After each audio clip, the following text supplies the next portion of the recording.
Kakadating lang natin dito sa taas. So, turn on natin yung heater kasi malakas nga yung ulan. Ay, napagod si Pinoy doon, kakyat.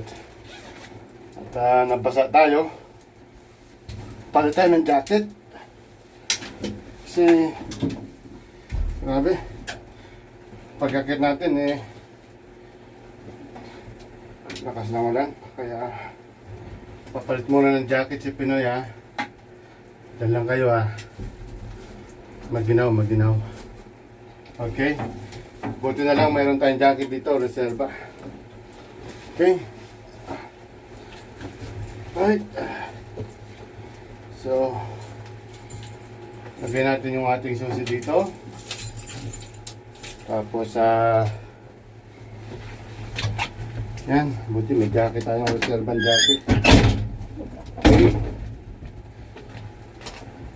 Upo na tayo sa ating trono. Okay. Alright. Kumusta? Grabe. Lakas ng ulan.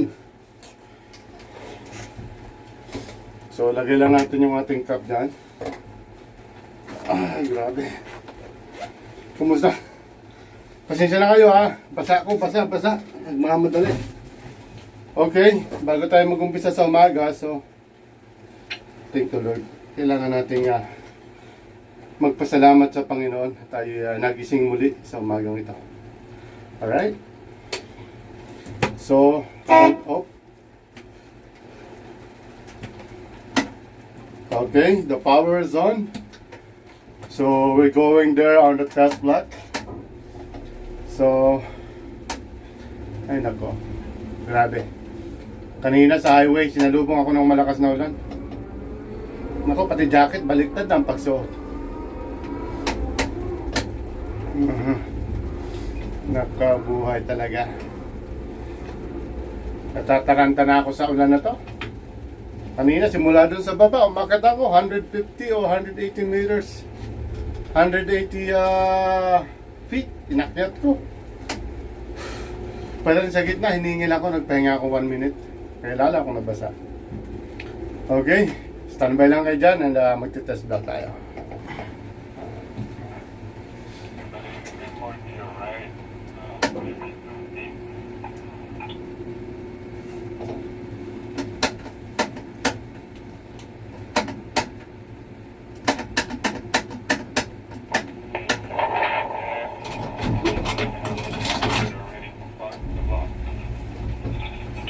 Okay, napakahirap ng ganitong sitwasyon.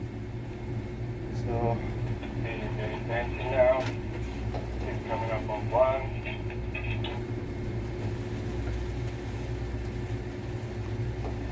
sinisilip ko po yung ating chain saka yung main hook blocks. Kasi kailangan power tayo. Your inches off the ground. Your 8 inches off the ground. Your foot off the ground. Okay, coming down. Okay.